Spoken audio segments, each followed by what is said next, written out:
October 12, 1973. 22:30 hours. The Oval Office, Washington, D.C. The President of the United States, enveloped in the heavy shadows of the Cold War, sits in suffocating silence. Before him lies a highly classified intelligence cable from Tel Aviv, its contents so incredibly bleak it borders on the apocalyptic. The Yom Kippur War is exactly 6 days old. The state of Israel is violently hemorrhaging armor. They are down to their absolute last reserves of 105mm artillery and tank shells. They have less than 48 hours of combat viability remaining. After that, the defensive lines collapse. After that, the guns go permanently silent. Halfway across the globe, the Soviet Union has already initiated its own massive, unrelenting logistical strike. Soviet Antonov cargo planes are pouring a staggering 1,000 tons of heavy munitions per day into Egypt and Syria. It is a continuous titanium umbilical cord stretching directly from Moscow to Cairo, designed to strangle the Middle East and tilt the global Cold War balance of power permanently toward the East.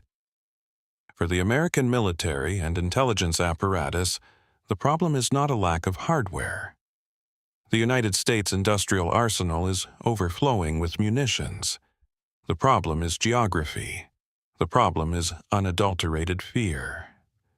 The distance from the eastern seaboard of the United States to the tarmac at Lod Airport in Tel Aviv is roughly 6,000 miles, a quarter of the circumference of the Earth. Under normal Cold War operational parameters, moving thousands of tons of heavy armor across this vast expanse requires stepping stones, vital staging bases in Spain, Italy, or Greece. But the Arab world has threatened a crippling, devastating oil embargo. Paralyzed by the terrifying prospect of a dark, freezing winter and shattered economies, America's European NATO allies have categorically closed their sovereign airspace. They have completely abandoned Washington. The Mediterranean is suddenly a walled garden, and the geopolitical keys have been thrown away. At Scott Air Force Base in Illinois, General Paul Carleton, commander of the military Airlift Command, stares at a strategic map that offers absolutely zero conventional solutions. The math is brutal. The laws of aviation physics are absolute. You cannot fly a fully loaded C-5 Galaxy, a gargantuan, radically untested leviathan of a cargo plane, carrying a payload equivalent to the sheer weight of a small naval vessel, 6,000 miles without refueling. It is an aerodynamic impossibility. Solving this crisis requires an act of pure logistical violence. It requires an unprecedented, radical manipulation of air power.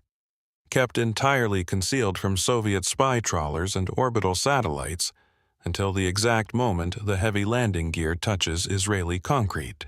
It demands the United States Air Force attempt a stunt so reckless, so stretched beyond the extreme design limits of its own aircraft, that failure means dumping billion-dollar airframes, along with their classified avionics and exhausted crews, into the crushing, freezing darkness of the Atlantic Ocean.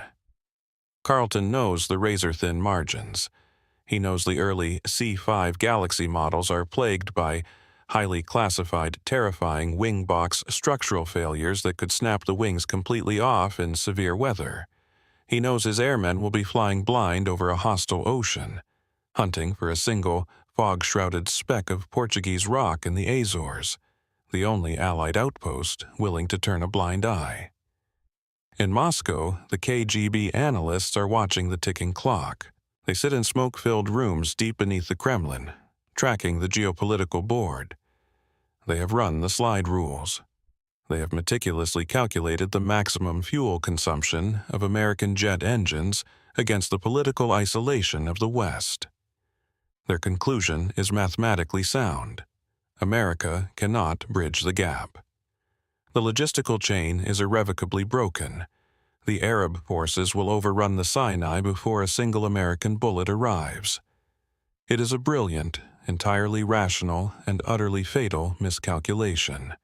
They believed the Atlantic Ocean was an insurmountable shield.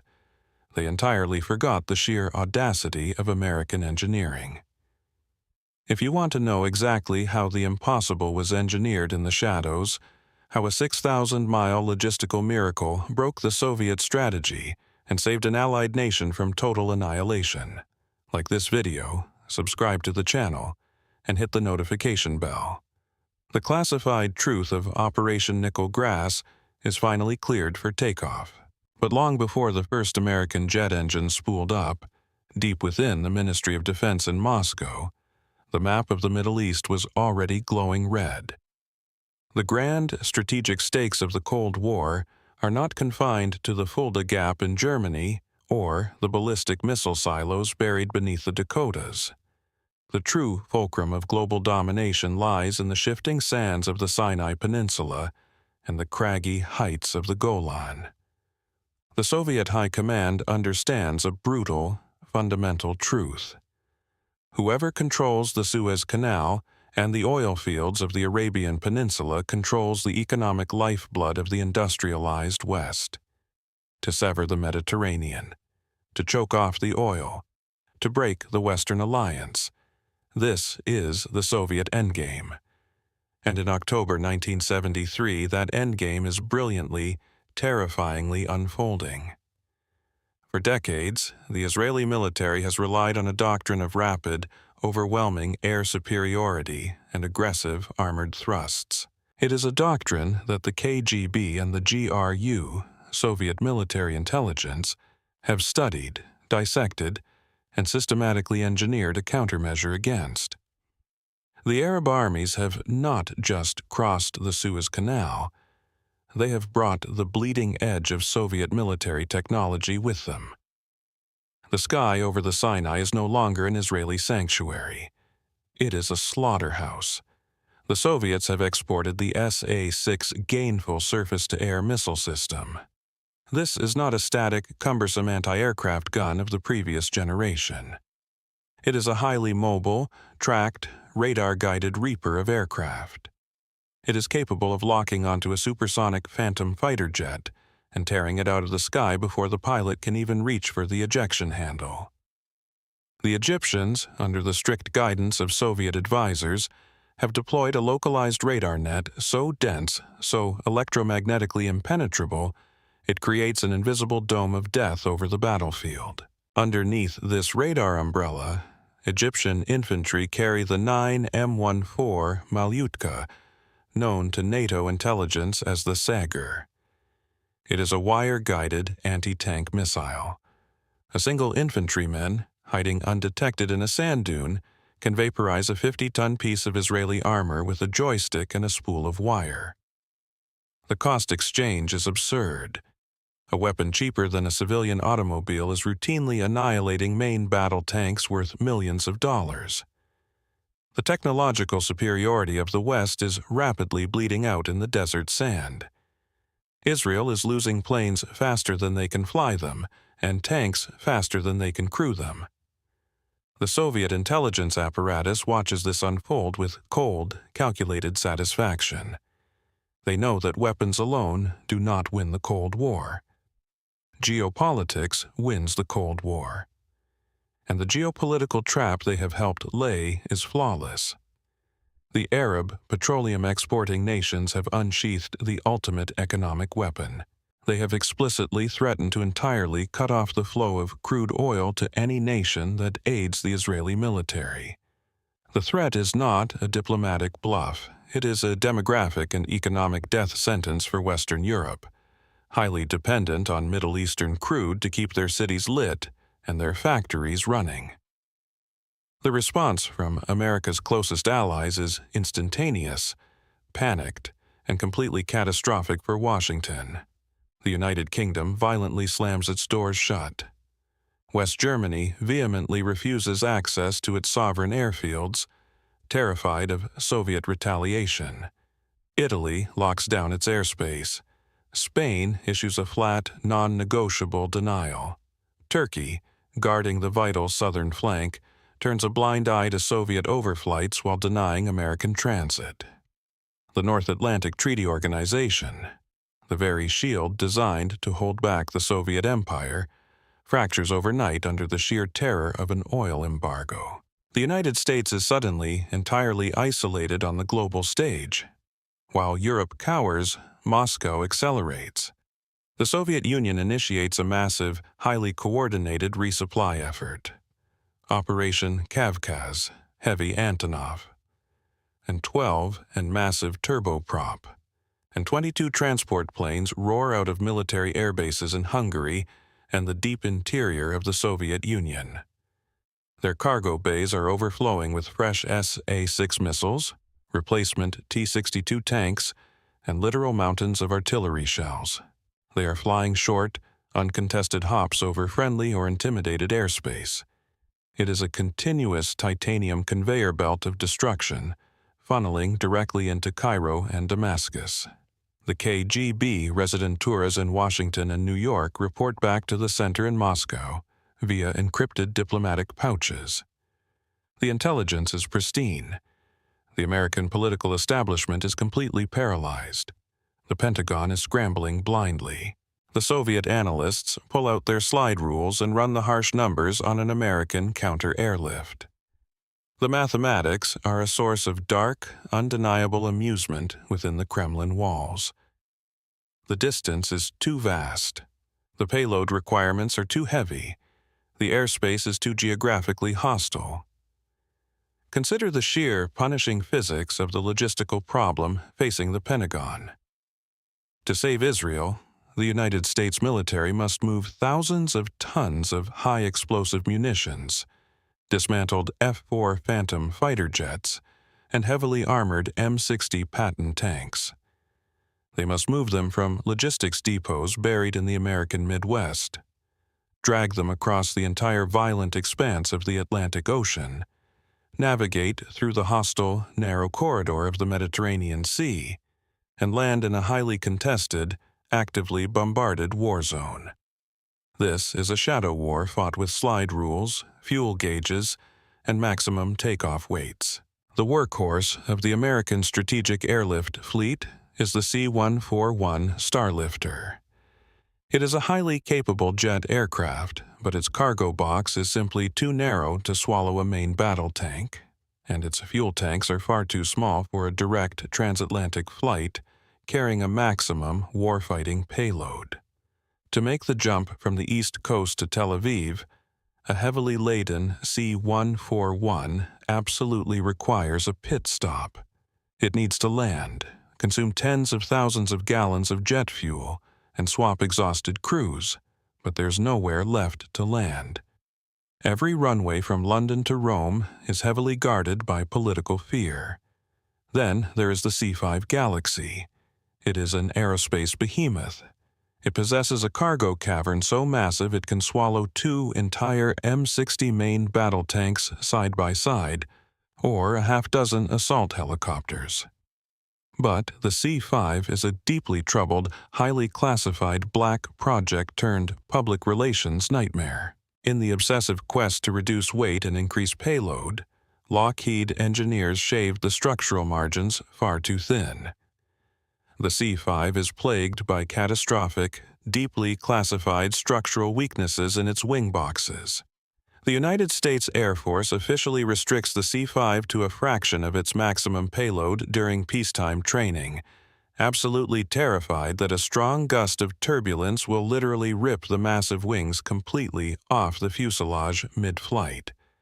Now, in the dark hours of October, the Pentagon is actively contemplating loading these fragile billion-dollar giants to their absolute, catastrophic breaking point. They are preparing to send them into the teeth of an unpredictable mid-Atlantic storm system, completely devoid of emergency diversion airfields, flying heavy and flying blind. The Soviet High Command believes their secrets are safe.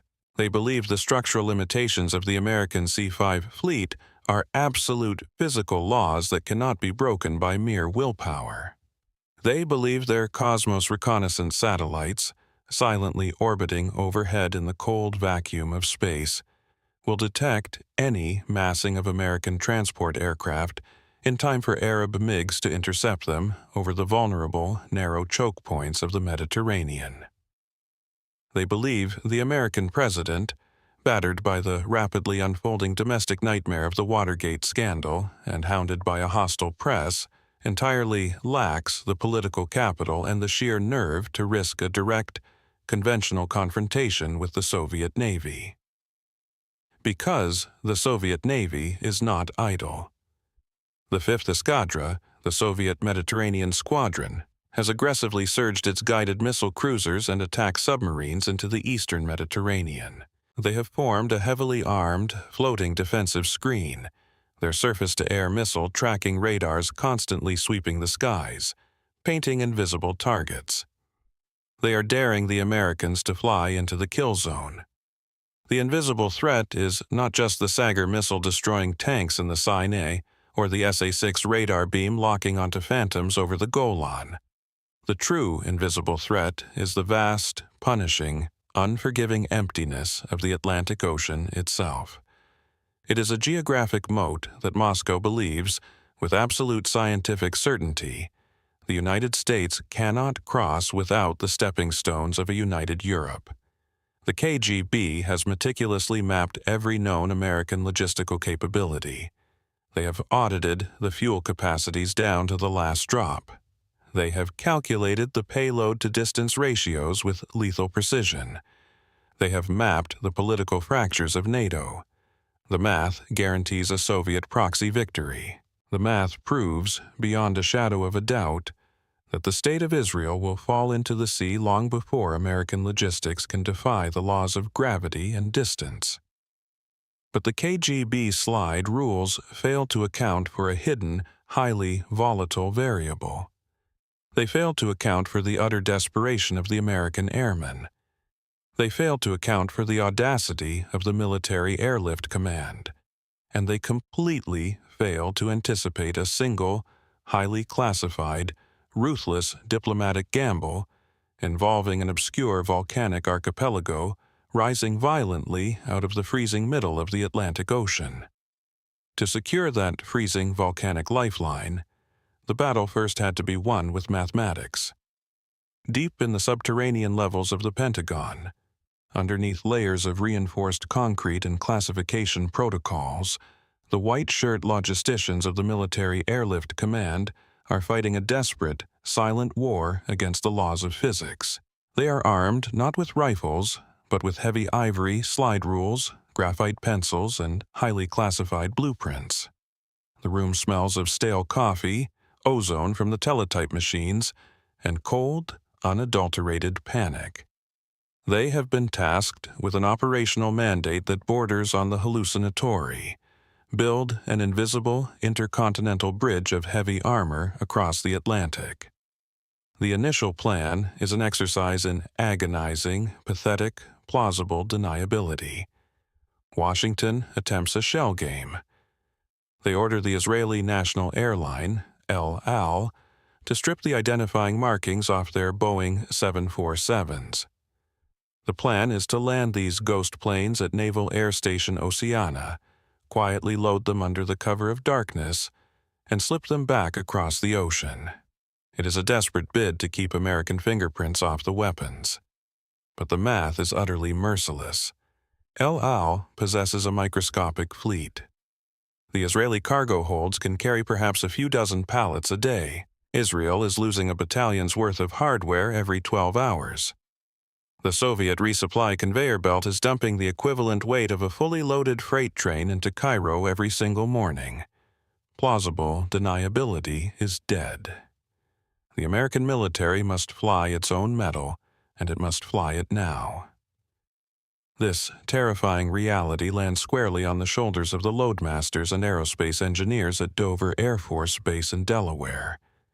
They are staring at the cavernous, ribbed aluminum guts of the C-5 Galaxy.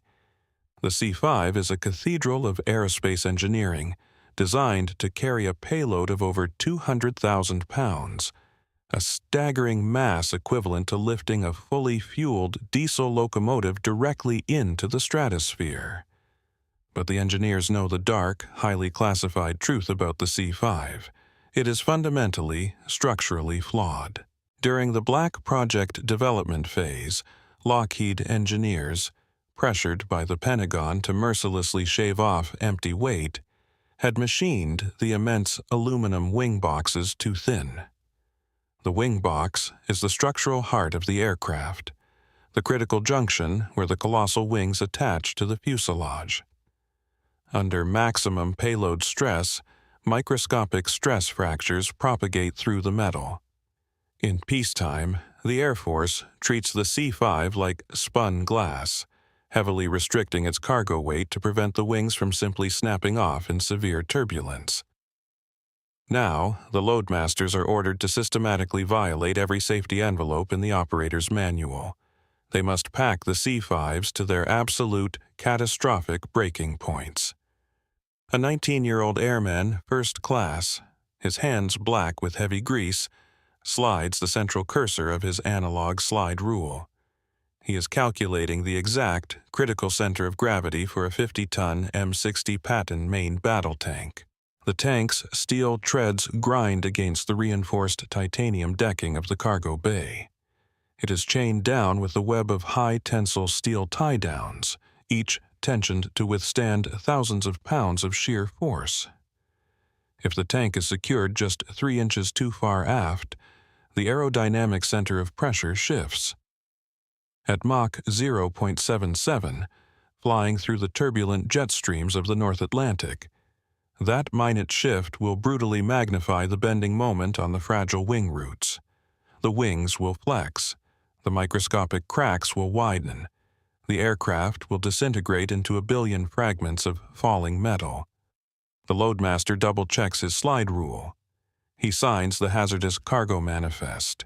He locks the fate of a $90 million airframe, its crew, and the war effort entirely on his own mathematical precision. But loading the aircraft is only the first impossible hurdle. The second is distance. Even fully fueled, a C-5 carrying an M60 tank cannot cheat geography. It cannot fly directly from Delaware to Tel Aviv. It physically requires a gas station in the middle of the Atlantic Ocean. In the Oval Office, Secretary of State Henry Kissinger executes a masterclass in ruthless, back-channel diplomatic extortion. Every NATO ally has vehemently slammed their doors, terrified of the Arab oil embargo. There is only one geographical anomaly left on the map: Lodges Field. It is a joint American-Portuguese airbase clinging to the jagged volcanic rock of Terceira Island in the Azores, an archipelago situated exactly 1/3 of the way across the Atlantic. Portugal, however, is deeply hesitant. They are a sovereign nation.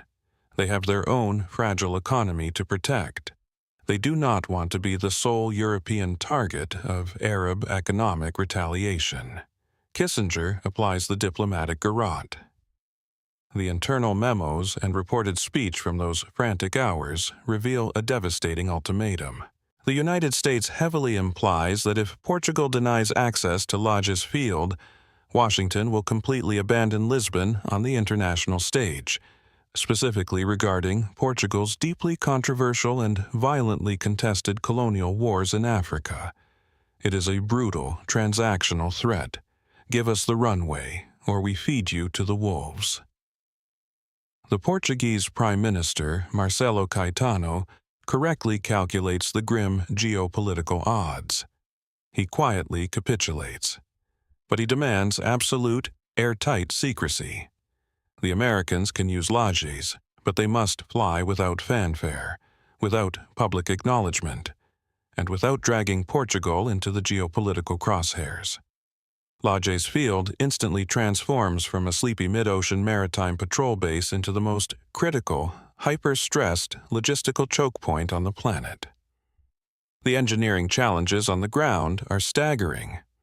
Lodges was designed to handle a gentle, predictable flow of submarine hunting aircraft. It was completely unequipped to handle a continuous, thundering armada of the heaviest transport aircraft ever constructed by human hands. The primary crisis is fuel. Jet Propellant 4, JP4, the lifeblood of the airlift. A single C-5 Galaxy arriving at Lodges requires over 50,000 gallons of jet fuel just to top off its tanks for the final, perilous leg over the hostile Mediterranean. The subterranean fuel farm beneath Lodges holds a massive reserve, but the engineers run the slide rules and realize the terrifying truth. The incoming American Armada will literally suck the island dry in less than 48 hours.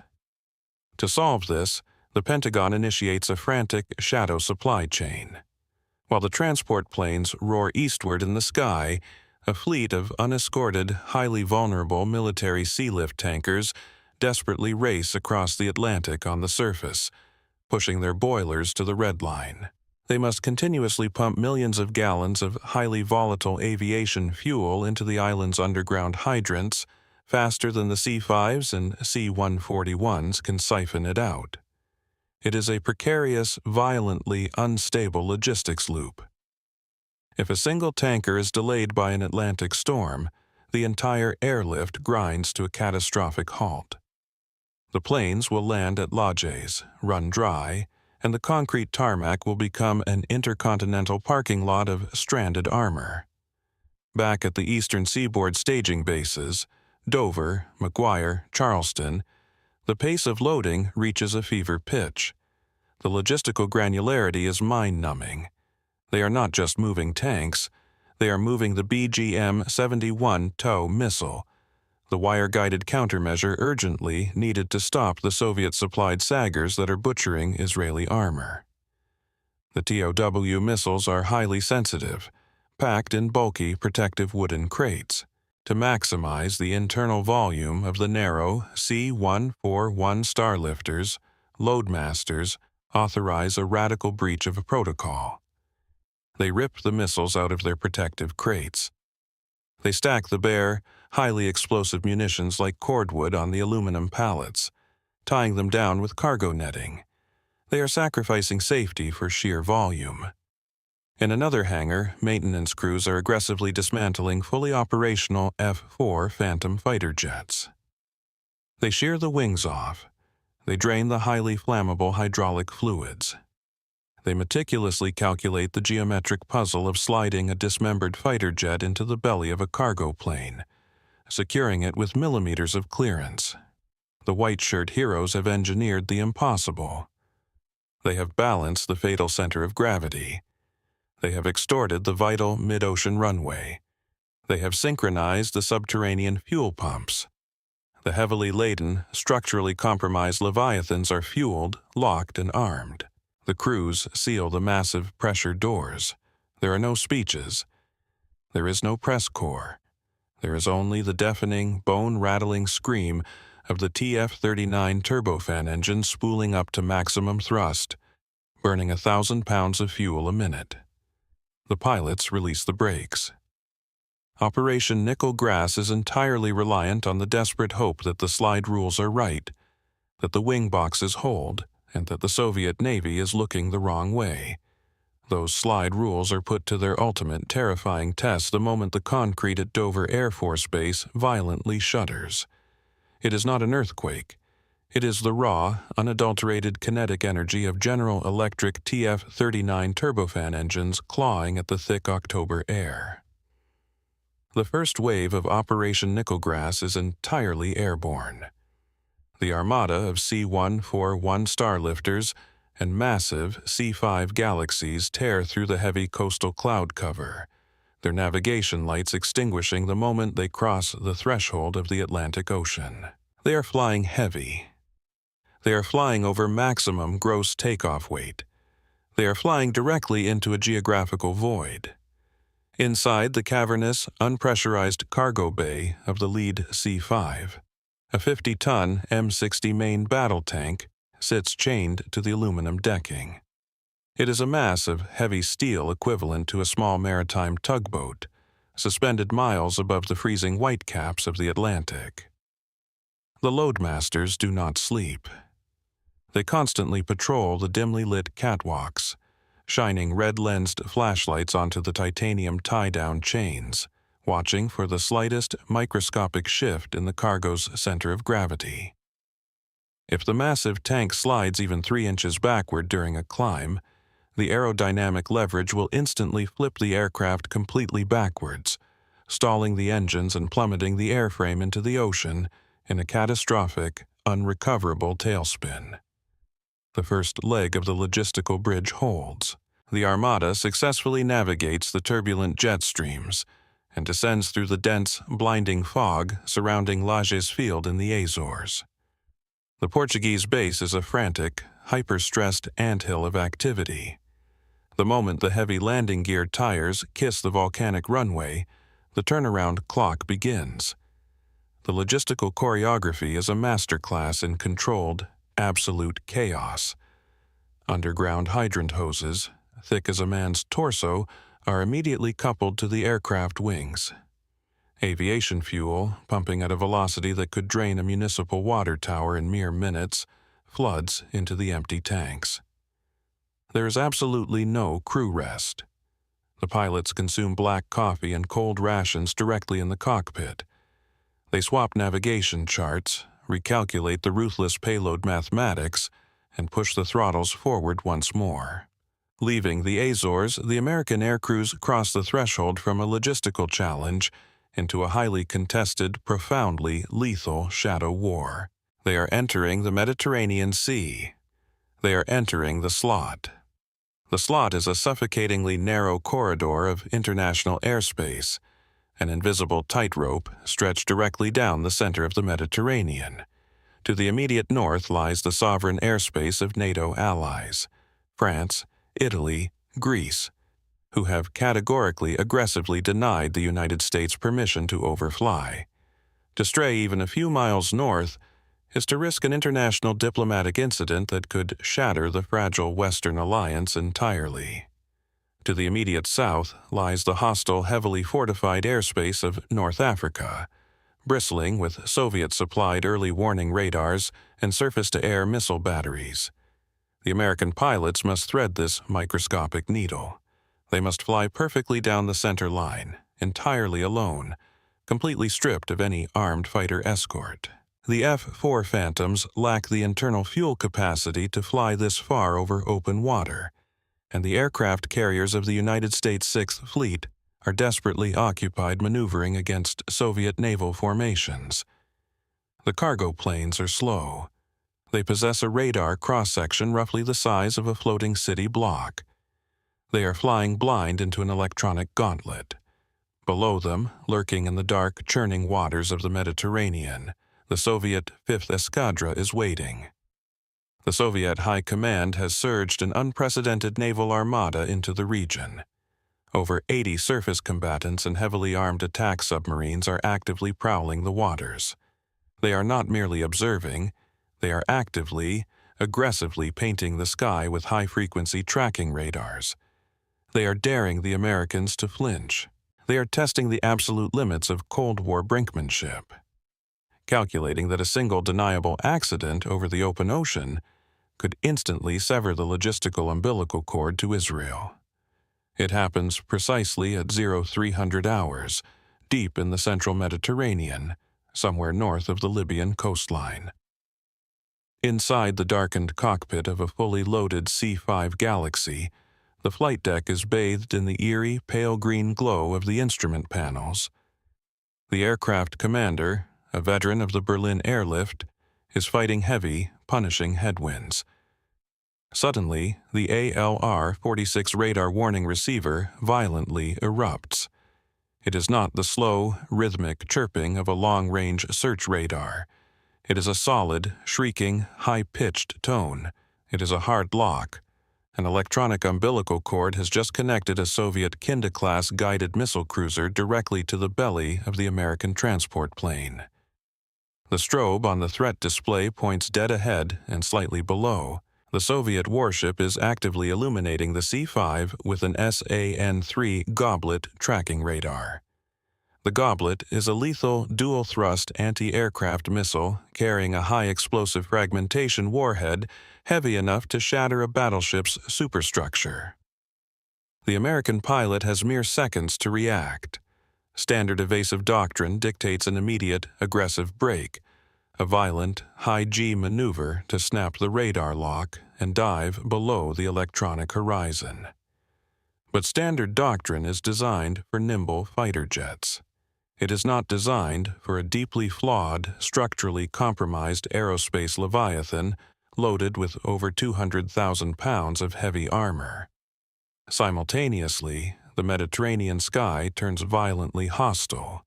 The C-5 flies directly into a wall of severe, unforecasted, clear air turbulence. The massive aircraft violently shudders. The sheer kinetic force of the updraft violently throws the 300-ton plane upward. The pilot is trapped in an agonizing, impossible paradox. If he maintains straight and level flight, he remains locked in the crosshairs of a Soviet surface-to-air missile, entirely at the mercy of a Russian captain's trigger finger.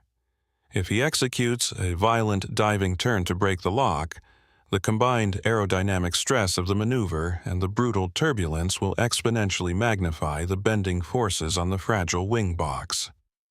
The microscopic stress fractures in the aluminum will propagate at the speed of sound.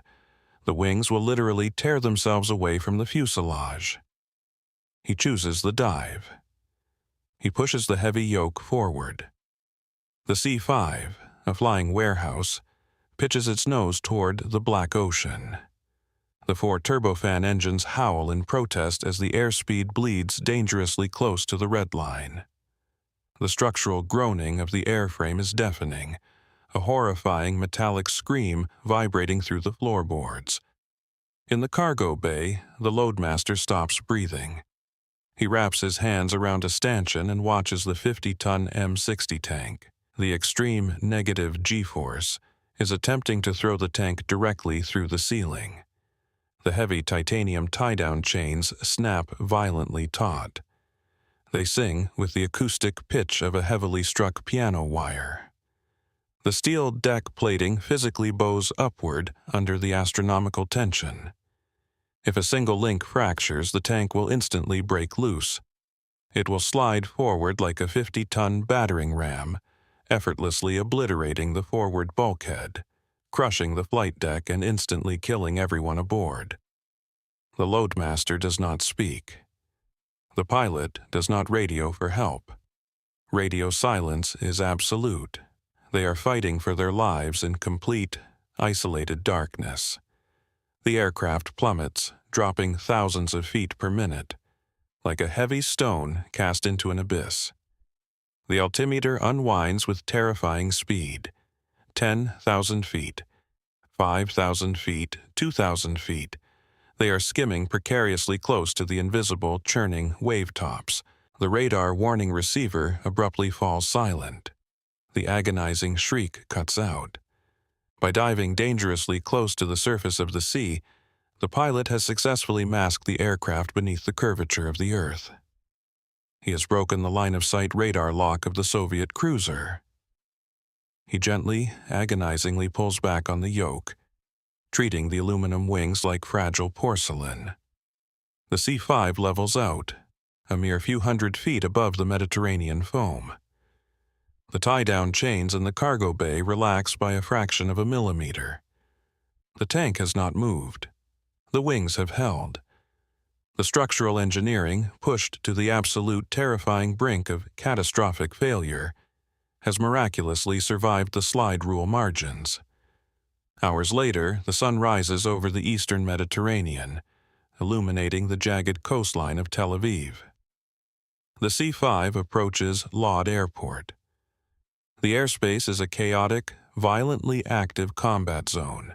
Israeli Mirage and Phantom fighters continuously roar off parallel runways, heading directly toward the burning sands of the Sinai. Air raid sirens wail in the distance, a haunting, undulating soundtrack to the apocalypse. The American transport slams onto the concrete. It does not taxi to a terminal. It does not power down its engines. It violently throws its massive forward and rear cargo doors open while still moving.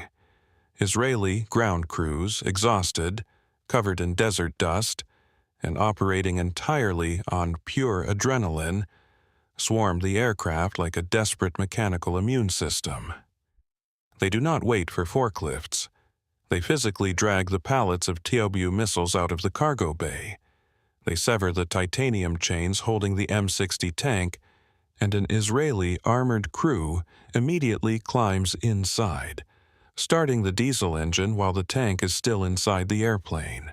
The tank rolls directly off the cargo ramp, its treads sparking against the concrete, and drives straight toward the front lines. The logistical bridge has connected.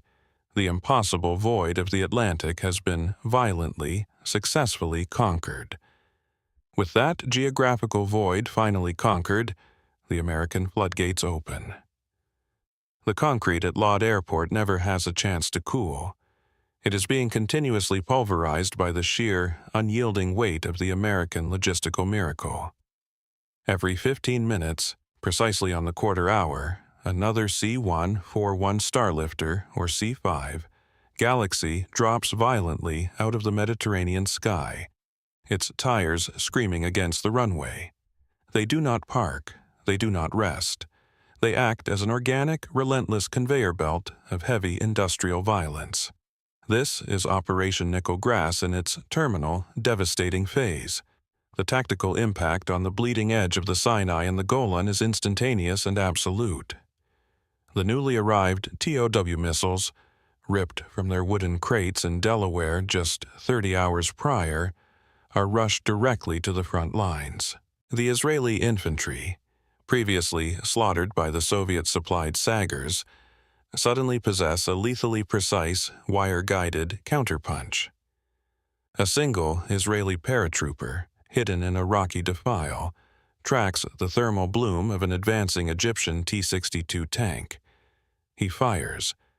The TOW missile bridges the desert expanse in seconds, its shaped charge warhead effortlessly vaporizing the Soviet armor. The technological slaughter is entirely reversed. The hunters instantly become the hunted. Replacement M60 Patton tanks, driven hot off the cargo ramps of the C-5s, immediately plug the catastrophic gaps in the Israeli defensive lines. Dismantled F-4 Phantom fighter jets are reassembled by exhausted, frantic maintenance crews in a matter of hours, their engines violently spooling up to reclaim the contested airspace. The American industrial base is not just resupplying an ally. It is actively, aggressively overwriting the battlefield reality. In Moscow, the heavy doors of the KGB Directorate slam shut. The subterranean intelligence centers beneath the Kremlin are engulfed in a suffocating, terrifying silence. The high-resolution optical imagery retrieved from Cosmos reconnaissance satellites is spread across the illuminated viewing tables. The Soviet intelligence analysts, men who have spent their entire careers calculating the exact mathematical limitations of the Western alliance, stare at the photographs in profound, unadulterated shock. The imagery does not lie. The slide rules lied. The KGB analysts meticulously measure the shadows cast on the Tel Aviv tarmac. They identify the unmistakable gargantuan silhouette of the C-5 Galaxy. They count the frequency of the arrivals. They extrapolate the payload tonnage. The resulting equation is a geopolitical earthquake that shatters every underlying assumption of the Soviet High Command. The United States Military Airlift Command is not just matching the massive Soviet airlift into Cairo. They are mathematically, exponentially annihilating it. Over the course of exactly 32 days, the American transport fleet executes 567 highly classified, hyper-stressed missions. They deliver over 22,000 tons of warfighting material, a concentrated mass of heavy steel, microelectronics, and high explosives roughly equivalent to airdropping a flotilla of naval destroyers directly into the Middle East. And they do it by crossing a geographic void that Moscow believed was absolutely, mathematically impassable. The Soviet strategists realized the terrifying magnitude of their miscalculation. They believed they had successfully isolated the United States. They believed the Arab oil embargo had effectively permanently severed the European stepping stones. They believed the Atlantic Ocean was an impenetrable defensive moat. They are wrong. They are catastrophically wrong. The Pentagon has just demonstrated a brand new, highly classified capability that permanently alters the strategic calculus of the Cold War. They have proven that they do not need the permission of London, Paris, or Bonn to project apocalyptic levels of conventional military power. They do not need staging bases in Italy or Spain. Armed with the sheer aerodynamic audacity of the C-5 Galaxy, a desperately secured mid-ocean runway in the Azores, and the ruthless slide-rule precision of the military Airlift Command, the United States can physically reach out and touch any conflict on the face of the earth. This is a bloodless triumph of unparalleled magnitude. Not a single American infantryman has fired a rifle. Not a single American fighter pilot has engaged a Soviet MiG. Yet, the American military has just won one of the most decisive, pivotal engagements of the 20th century. They have broken the Soviet logistical advantage. They have broken the Arab armored offensive. They have broken the fundamental laws of Cold War geography. Deep within the Pentagon, General Paul Carleton stands before the strategic map of the world. The red lines tracing the Soviet resupply routes are fading. The blue lines, stretching from Delaware to the Azores to Tel Aviv, are thick, unyielding, and victorious. The C-5 Galaxy, the heavily criticized, deeply flawed black project that threatened to bankrupt Lockheed and publicly humiliate the Air Force, is totally and completely vindicated. The microscopic stress fractures in the titanium wing boxes held. The highly controversial, dangerously thin structural margins engineered by the white shirt logisticians survived the punishing, violent turbulence of the Mediterranean slot.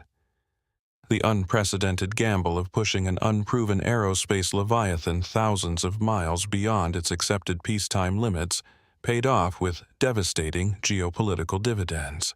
The Soviet Union's grand proxy war is effectively checkmated.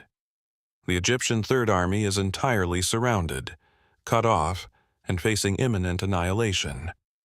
The Syrian armored thrusts are violently repelled. The Kremlin is forced to the diplomatic table, frantically demanding a United Nations ceasefire to save their Arab allies from total collapse. The global balance of power, which had precariously teetered toward the east just weeks prior, is violently yanked back into the American sphere of influence. The intelligence coup is absolute. The KGB understands that the rules of engagement have permanently changed. The invisible shield of distance has been shattered. The United States possesses a global logistical reach that the Soviet Union fundamentally cannot match, cannot intercept, and cannot defend against. The Cold War is no longer just a standoff of nuclear silos. It is a war of rapid intercontinental logistics, and the United States has just proven, with chilling mathematical certainty, that they own the sky. But the true, staggering cost of owning that sky remained buried for years. Today, the archives of the Military Airlift Command, unsealed decades after the fall of the Berlin Wall, reveal the terrifying granular mathematics of Operation Nickel Grass. The declassified data dump is a testament to calculated industrial violence. The operational window lasted exactly 32 days.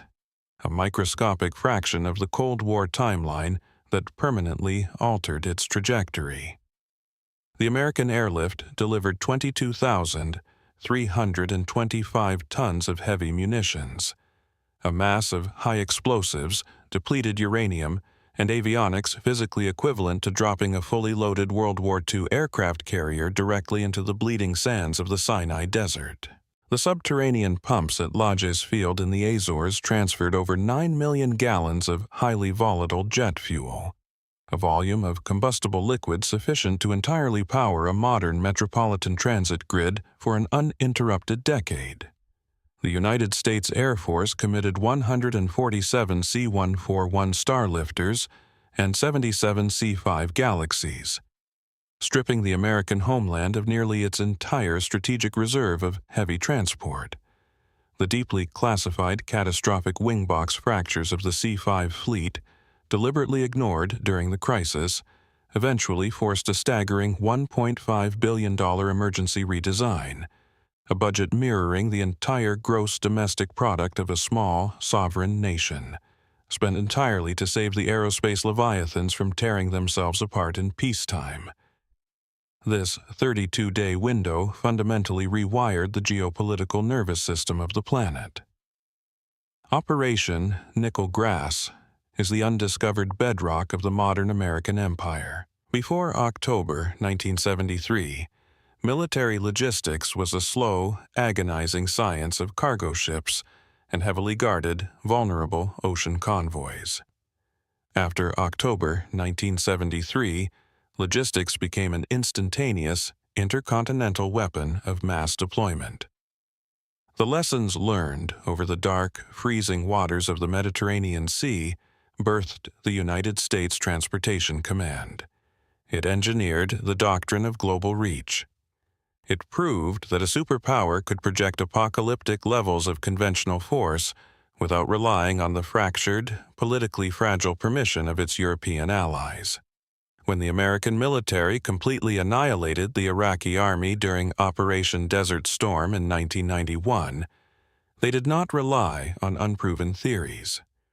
They relied on the brutal slide-rule mathematics forged during the Yom Kippur War.